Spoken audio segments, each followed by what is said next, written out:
अस्सलाम वालेकुम एडीपी। आज बेटा हम पेरोक्सिसोम्स के बारे में पढ़ेंगे, the structure and function of peroxisomes. ये बेटा हमारा लेक्चर रिलेट करेगा लास्ट लेक्चर लाइसोसोम के साथ, क्योंकि ये बिल्कुल वैसे ही स्ट्रक्चर है लाइसोसोम जैसे। सिंगल मेम्ब्रेन बाउंड सैक्स हैं जिसके अंदर ख़ास किस्म के एंजाइम्स मौजूद होते हैं। बस डिफरेंस ये है कि ये एंजाइम उन एंजाइम से मुख्तलिफ होंगे, और ऑफ कोर्स क्योंकि उनसे मुख्तलिफ हैं तो इनका सबस्ट्रेट या इनका फंक्शन, जिस पार्टिकल के ऊपर ये अपना काम कर रहे हैं ब्रेक डाउन का, वो भी सबस्ट्रेट डिफरेंट होगा। दैट्स वाई हम इन्हें एक ख़ास स्पेसिफिक नेम दे रहे हैं, that is called as peroxisome. ठीक है, इनको भी डी ड्यूव और उसके कोवर्कर ने आइसोलेट किया था इन 1965 में।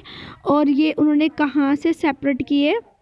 उन्होंने इनको बेटा अलग किया from the liver cells of the animals and other tissues. वो टिश्यूज़ जिन यहाँ पे क्या ज़्यादा मौजूद होता था, एनरिच होते थे विद द ऑक्सीडेटिव एंजाइम्स। अब वो कौन से ऑक्सीडेटिव एंजाइम्स हैं, उनके हम यहाँ कुछ नाम पढ़े हैं, peroxidase, catalase and glycolic acid oxidase. अच्छे से याद करिएगा इन सब एंजाइम्स को, बल्कि ये कहना अच्छा होगा कि क्रैमिंग इनकी कीजिएगा।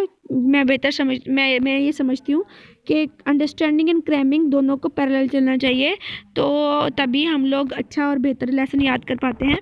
तो आपने peroxidase, catalase and glycolic acid oxidase के नाम अच्छे से याद रखने हैं। ये कहाँ मौजूद होते हैं? ये पेरोक्सिसोम्स में मौजूद होते हैं।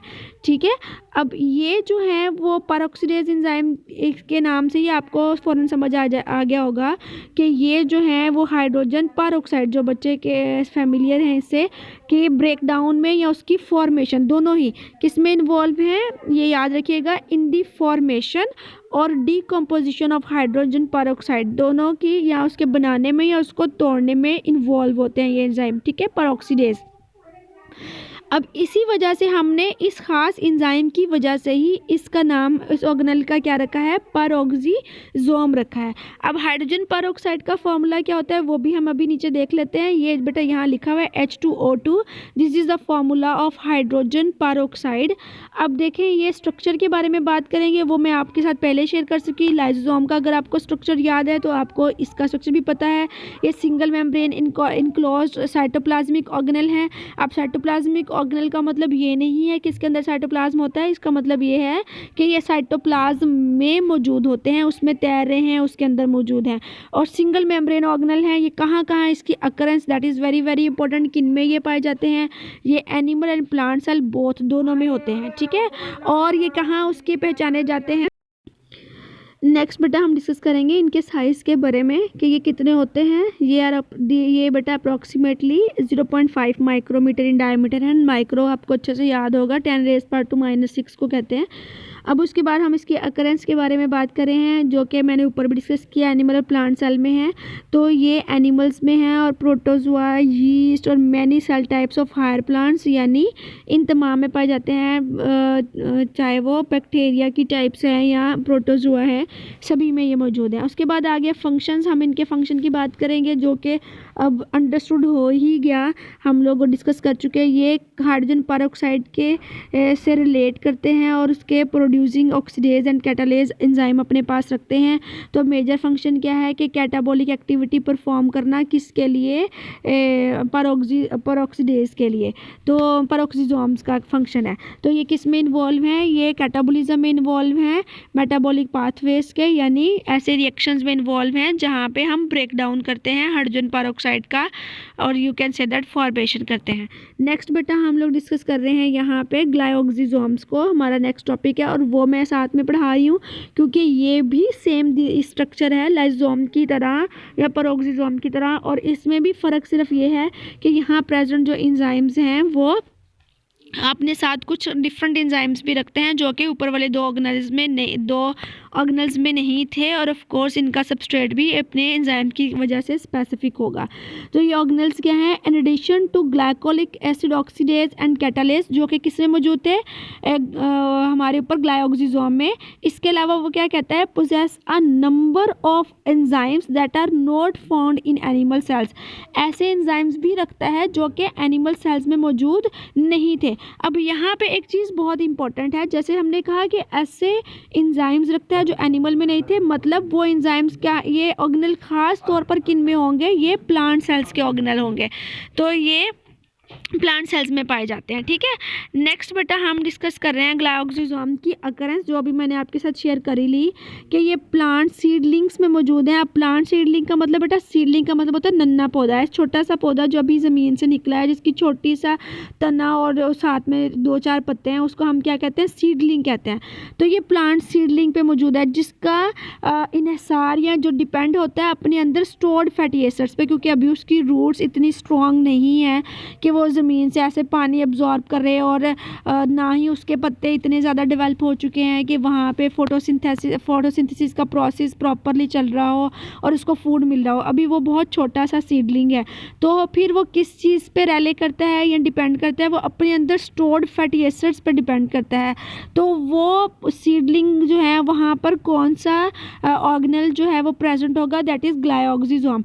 अब बेटा इसका फंक्शन क्या है, अब ऑफ कोर्स इसका फंक्शन क्या है, ये उस स्टोर्ड फैटी एसिड का ब्रेक डाउन करवाएगा और एनर्जी प्रोवाइड करेगा न्यू प्लांट को उसकी अपनी डेवलपमेंट और उसकी अपनी ग्रोथ के लिए। ठीक है, अब ये ऑर्गेनेल जो है यहाँ पे बहुत इंपॉर्टेंट है ये डिस्कस करना कि क्या ये फॉर द होल लाइफ उसमें प्रेजेंट रहता है, नहीं, बिल्कुल नहीं। ये ड्यूरिंग अ शॉर्ट पीरियड उसमें प्रेजेंट होगा, और शॉर्ट पीरियड यानी उतने वक्त के लिए जब तक के सीड जर्मिनेट कर रहा है, और उस वक्त तब तक मौजूद है जब तक के प्लांट खुद को संभालने के काबिल ना हो जाए, अपने फूड प्रिपेयर करने के काबिल ना हो जाए, और जब तक कि उसके अंदर स्टोर्ड फूड पे वो डिपेंड करे, सिर्फ उतने ही शॉर्ट पीरियड के लिए बेटा ये जो है वो मौजूद होगा। उसके बाद ये ऑर्गेनेल प्रेजेंट नहीं होते। ठीक है, अब हम डिस्कस कर रहे हैं इसके फंक्शंस के बारे में, या सॉरी हम अभी उसी के बारे में बात करें कि ये प्रेजेंट कहाँ कहाँ है।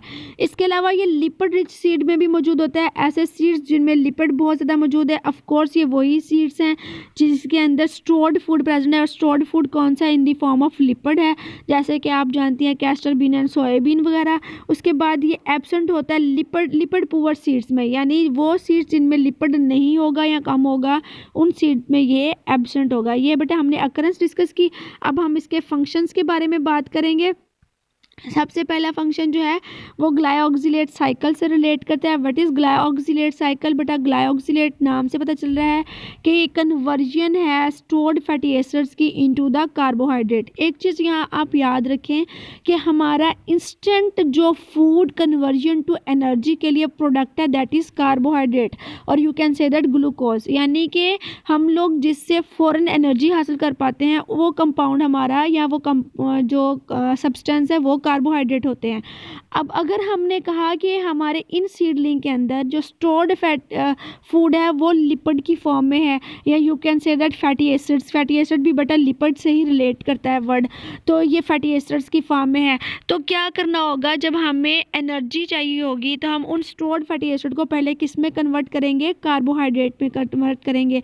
तो वो प्रोसेस या वो साइकिल जिसके दौरान हम ये काम करते हैं, उस साइकिल का नाम क्या है, ग्लायोक्सिलेट साइकिल है। ठीक है, तो ग्लायोक्सिलेट साइकिल कहाँ चलेगा और कौन इस साइकिल को जो है वो प्रोसेस करेगा, वो एंजाइम्स होंगे जो किसके अंदर मौजूद हैं, ग्लायोक्सिजोम के अंदर मौजूद हैं। ठीक है, उसके बाद इसलिए हम कहते हैं कि इन लिपिड रिच सीड्स, जैसे कि कैस्टर बीन और सोयाबीन की एग्जांपल हमने अभी पढ़ी थी, ये वो साइट्स हैं जहाँ पे ब्रेक डाउन होता है फैटी एसिड का, और जो कंपाउंड या जो कंपोनेंट बनता है that is called as succinated type of the carbohydrate. ठीक है, ये बेटा हमारे आज के लेक्चर हैं जो कि रिलेट करेंगी आप लाइसोसोम के साथ, याद करेंगी, और आप ये ध्यान रखेंगी कि लाइसोसोम, ग्लायोक्सिजोम एंड पेरोक्सिसोम जो हैं वो अपनी साख्त में, स्ट्रक्चर में सेम है, और उनके अंदर प्रेजेंस ऑफ एंजाइम की वजह से जो कि डिफरेंट होते हैं, उनका फंक्शन जो है वो एक दूसरे से मुख्तलिफ हो जाता है, और उस बिना पर हम उनको 3 डिफरेंट ऑर्गेनल की शेप में या नेम से याद करते हैं, और उनके फंक्शंस अलग अलग करते हैं, जिनमें हम लोगों ने बहुत ध्यान से पढ़ा कि जो ग्लायोक्सिजोम से वो सिर्फ प्लांट्स में, और ना सिर्फ प्लांट में बल्कि छोटे नन्हे पौधों में, सीडलिंग्स में प्रेजेंट होते हैं during the germination of seed, और जबकि पेरोक्सिसोम के बारे में हमने पढ़ा कि वो प्लांट, एनिमल, प्रोटोजोआ, यीस्ट सभी में मौजूद होते हैं, और उनका फंक्शन उसी लिहाज से रिलेट करता है। ठीक है, ओके, ये आज था हमारा आज का नेक्स्ट टॉपिक। ओके, अल्लाह हाफिज़, फ़ी अमानिल्लाह।